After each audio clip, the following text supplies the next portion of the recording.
Welcome to Creepy Corner, your destination for bone-chilling tales of horror.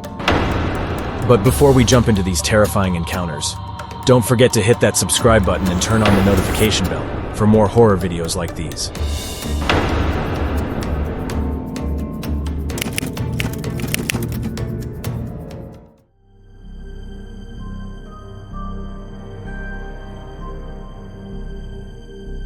बस से उतरकर मैंने सामान का थैला एक हाथ से दूसरे हाथ में मुंतकिल किया और अपने रास्ते पर चल पड़ा पैदल।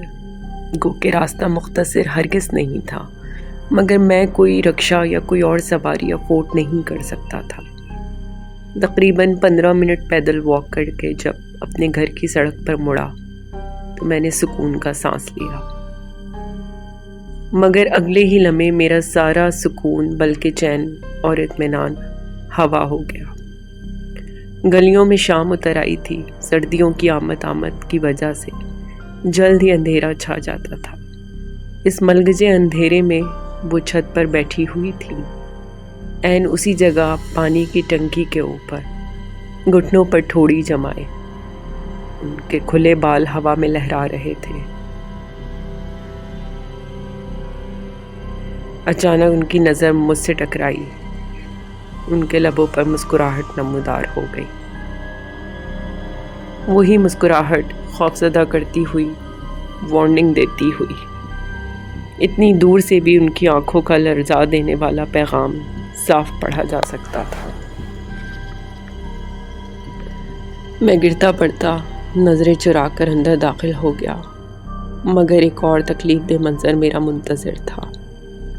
आयान मेरा 7 साला बेटा फर्श पर पड़ा कर आ रहा था। इसके सर पर पट्टी बंधी हुई थी। वाइजा मेरी बीवी इसको दवाई पिला रही थी। क्या हुआ है इसको? मैं इसकी तरफ लपका। चोट लग गई थी, सर फट गया, टाँके आए हैं, वाइजा ने सपाट अंदाज में जवाब दिया। ओह, मैं जैसे चौंक गया। जब भी वो किसी को नज़र आती थी, कोई ना कोई हादसा ज़रूर पेश आता। या तो किसी का एक्सीडेंट हो जाता, या फिर कोई बीमार पड़ जाता, या कोई इसी तरह की चीज़। मैं जैसे कुर्सी पर गिर गया। अब आपको क्या हुआ है? वाइजा ने मुझ पर नज़र डाली। इस घर में तो इस तरह के वाक़यात मामूल की बात हैं, तो क्या इसका ज़िम्मेदार मैं हूँ? मैंने तल्खी से कहा। वाइजा जवाब दिए बगैर कमरे से निकल गई। आखिर कौन है इन तमाम वाक़यात का ज़िम्मेदार? मैं अपने बिस्तर पर लेटा छत को घूर रहा था। ये दिन ब दिन ख़राब होते हालात, बढ़ती हुई गुर्बत, कम होता कारोबार, लड़ाइयाँ झगड़े, ये सिर्फ मेरे साथ ही नहीं था। इस घर में हम 3 भाई अपनी फैमिलीज़ के साथ आबाद थे।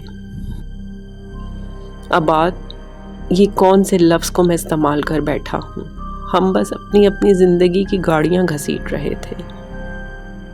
मैं यानी एहसान अशरफ और मुझसे छोटे 2 भाई सलमान और इमरान, हम तीनों वर्षे में मिली हुई कपड़े की दुकान पर बैठते थे, मगर हम तीनों की मेहनत के बावजूद दुकान दिन ब दिन ज़वाल पजीर थी।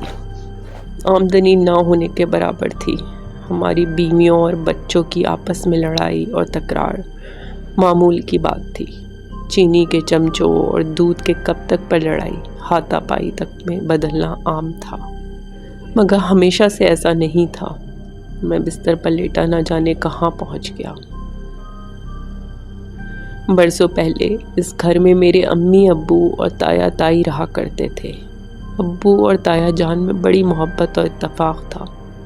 वो दोनों कपड़े की दुकान चलाते थे और मुनाफा बराबर तकसीम कर लिया करते थे। ये घर जिसमें हम आज तक मुकीम हैं अब्बू और ताया जान की मलकियत है। ताई और ताया जान की कोई औलाद नहीं थी, मगर मेरी अम्मी के तले ऊपर 3 बेटे हुए, जिन पर इनको इतना गुरूर था कि किसी रियासत की मलका को भी क्या होना था। वो हर एक के सामने कुदरत की दी हुई इस नेमत यानी हम 3 भाई का जिक्र इस अंदाज में करती जैसे इनमें इनका कोई ज़ाती कारनामा छुपा हो। ख़ास तौर पर जब ताई जान वहाँ मौजूद होती थीं तो बे औलाद औरतों के ऊपर वो बावाज़े बुलंद तर्ज खाया करती थीं। ارے بھیا شکر ہے مولا کا اس نے بے نام و نشان نہیں رکھا، یا پھر بھائی ہمارے منہ میں پانی ڈالنے والا ایک نہیں 3 موجود ہیں، ہمیں کیا فکر۔ وہ تائی جان پر نظر ڈالتی، فکر تو وہ کریں جن کے آگے پیچھے کوئی نہ ہو۔ تائی جان ہمیشہ خاموش رہ جاتی، ظاہر ہے جواب میں ان کے پاس بولنے کے لیے کیا تھا۔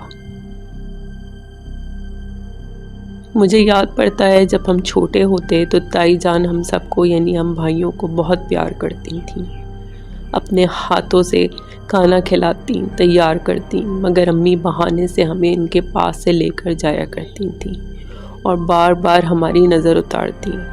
اے خدا میرے بچوں کو بری نظر سے بچائے، وہ بآواز بلند کہا کرتی۔ لال ثابت مرچوں کے زمانے میں تھیلے بھر بھر کر ہمارے گھر آتے تھے۔ ان باتوں کی وجہ سے رفتہ رفتہ تائی جان نے ہمیں پیار کرنا چھوڑ دیا، مگر امی ان کی کمزوری پر وار کرنا کبھی نہیں بھولتی تھیں۔ آنے والے سالوں میں تایا اور ابو ایک ایک کر کے ہمارا ساتھ چھوڑ گئے۔ تائی در حقیقت بالکل تنہا ہو گئیں، امی کا دکھ بانٹنے کے لیے تو ہم بھائی موجود تھے۔ ابو کی اچانک موت نے بھی امی کو مزید چڑچڑا کر دیا تھا۔ تائی بھی اکثر جھنجھلاتی تھیں اور کوئی سخت جواب دے دیا کرتی تھیں۔ اب کچھ دنوں سے گھر میں نئی رام کہانی چھڑ گئی تھی، وہ یہ کہ ابو اور تایا زندہ تھے تو دکان کا منافع دونوں میں برابر تقسیم ہوتا تھا۔ ان کی موت کے بعد دکان ہم بھائیوں نے سنبھال لی۔ اب امی کا کہنا یہ تھا کہ منافع پر زبیدہ یعنی تائی جان کا کوئی حق نہیں۔ بھائی گھر میں رہتی ہے، کھاتی پیتی ہے، اور کیا چاہیے، ہم کون سا اس سے کرایہ مانگتے ہیں۔ ایسے ہی ایک دن امی نے کہا، یہ گھر جتنا تمہارا ہے فرحت اتنا ہی میرا بھی ہے، تم ہوتی کون ہو مجھ سے کرایہ مانگنے والی۔ تائی اپنے کمرے سے نکل آئیں، اور جہاں تک بات ہے کھانے پینے کی تو وہ ایک وقت کا کھانا میں بناتی ہوں، برتن دھوتی ہوں تو کیا کھاؤں بھی نہیں۔ انہوں نے حساب برابر کیا۔ دکان میرے لڑکے سنبھالتے ہیں، اس کے منافع پر صرف میرا حق ہے۔ امی اپنی بات پر اڑی ہوئی تھیں۔ دکان آدھی میرے مرحوم شوہر کی بھی ملکیت ہے۔ تائی بھی بضد رہی، اگر تم نہیں مانو گی تو میں سارے خاندان کو اکٹھا کروں گی کہ گھر اور دکان بیچ کر میرا حصہ مجھے دے دو۔ وہ بات ختم کر کے اپنے کمرے میں چلی گئی۔ امی کے ہاتھوں کے طوطے اڑ گئے۔ اس پہلو پر تو انہوں نے غور ہی نہیں کیا تھا کہ اگر گھر اور دکان بیچنی پڑی تو تائی تو اکیلی جان جیسے تیسے گزارا کر لیں گی، خسارے میں تو ہم چلے جائیں گے۔ چند دن امی دن رات سوچوں میں گم رہی۔ پھر ایک رات انہوں نے ہم تینوں بھائیوں کو اپنے کمرے میں جمع کیا اور دروازہ اندر سے بند کر لیا۔ پھر اس روز کے چند دنوں کے بعد سوچی سمجھی اسکیم کے مطابق آدھی رات کے وقت ہم چاروں نے تائی جان کو اپنے قابو میں کر لیا۔ بیچاری کمزور بوڑھی تائی جان، میں آج بھی لرز جاتا ہوں سوچ کر۔ ہم تینوں بھائیوں نے ان کے ہاتھ پیر پکڑے اور امی نے تکیہ ان کے منہ پر رکھ کر اس طرح دبایا کہ وہ ایک آواز تک نہ نکال سکیں، اور تھوڑی ہی دیر میں ان کا دم نکل گیا۔ پھر ہم سب مل کر ان کو اٹھا کر چھت پر لے گئے۔ چھت پر کپڑوں کی تار بندھی ہوئی تھی، امی اور تائی کپڑے دھو کر چھت پر ڈالا کرتی تھیں۔ چھت پر دیوار ایک جگہ سے ٹوٹی ہوئی تھی۔ ہم نے تائی کی لاش کو وہاں سے گلی میں پھینک دیا اور واپس نیچے آ گئے۔ دوسرے دن امی نے مشہور کر دیا کہ تائی کپڑے اتارنے اوپر گئی تھیں، شاید گلی میں جھانکنے لگی اور پیر پھسلا اور گر گئیں اور ان کا انتقال ہو گیا۔ حسب توقع 3 کم عمر لڑکوں اور ان کی گھریلو سیدھی سادی ماں پر کسی نے کوئی شک نہیں کیا، اور تائی جان کو دفنا دیا گیا اور بس کہانی ختم۔ کیا واقعی کہانی ختم؟ میں نے کروٹ بدلی۔ کہانی تو جیسے شروع ہوئی تھی۔ تائی جی اس گھر سے کیا رخصت ہوئیں جیسے گھر کی خوشحالی، عافیت، صحت سب رخصت ہو گئی۔ گھر کے در و دیوار جیسے نحوست برسانے لگے، دکان جیسے مٹی بن گئی۔ ہم تینوں کی دن رات کی محنت کے باوجود بمشکل دال روٹی کا بندوبست ہو جاتا، اور سب سے بڑھ کر ہر تیسرے دن کسی کا بیمار پڑ جانا یا کوئی ایکسیڈنٹ ہو جانا یا کوئی ایسا ہی تکلیف دہ واقعہ۔ مگر جس دن اس طرح کی کوئی واردات ہوتی، اس دن وہ ضرور کسی کو نظر آتی۔ कौन? वही ताई जान या ताई जान की रूह। छत पर टंकी के ऊपर सफ़ेद लिबास पहने वो घुटनों में सर दिए बैठी होती। मैंने ज़िंदगी में कभी इनके बाल खुले नहीं देखे, मगर मरने के बाद वो हमेशा खुले बालों से नज़र आईं, आधे सफ़ेद आधे काले बाल। जब कभी किसी से इनकी नज़र टकरा जाती, इनके लबों पर मुस्कुराहट बिखर जाती, जान निकाल लेने वाली मुस्कुराहट। और उस दिन ज़रूर हमारे घर में कोई हादसा रोनुमा होता। अपनी मौत या अपने कत्ल के चंद दिन बाद ही वो नज़र आने लगी थी, सिर्फ अम्मी या हम तीनों भाइयों को। इसके अलावा वो किसी को नज़र नहीं आती, यहाँ तक कि कभी हमारी बीवियों या बच्चों को भी वो नज़र नहीं आई। हमने कई मर्तबा कोशिश की कि ये मकान बिक जाए, हम इस नहूसत के साए से निकल जाएं, मगर कभी कोई कोशिश कामयाब ना हो सकी। और उसका तो सवाल ही नहीं था कि घर बेचे बगैर कहीं और शिफ्ट कर जाए। घर में खाने पीने तक की तकलीफ थी। न जाने कैसे हम भाइयों की शादियां और फिर बच्चे भी हो गए। 3 बेटों के ऊपर अम्मी का जोम। 3 बहुओं के आने के बाद ऐसा ख़त्म हुआ कि बस बहू भी एक से बढ़कर एक, ज़बान दराज, बदलिहाज। अम्मी को यकीनन अपनी जवानी याद आ जाती होगी, मैं अक्सर सोचता। सोने पर सुहागा ये हुआ कि अम्मी एक दिन छत से गिरकर अपनी रीढ़ की हड्डी पर चोट लगवा बैठी और हमेशा के लिए माजूर हो गई, ऐन उसी जगह से जहाँ से हमने ताई की लाश को नीचे फेंका था। न जाने किस तरह अम्मी का पैर फिसला और बस अब वो सिर्फ बिस्तर पर पड़ी छत को घूरा करती थी। वो अपने हर काम, खाने पीने, हत्ता के गुस्ल खाने के कामों तक के लिए दूसरों की मोहताज हो गई थी। तीनों बहुओं की ड्यूटियां लगती थीं इनके मुख्तलिफ कामों के लिए, जिन पर इनकी घुमसान की जंग होती।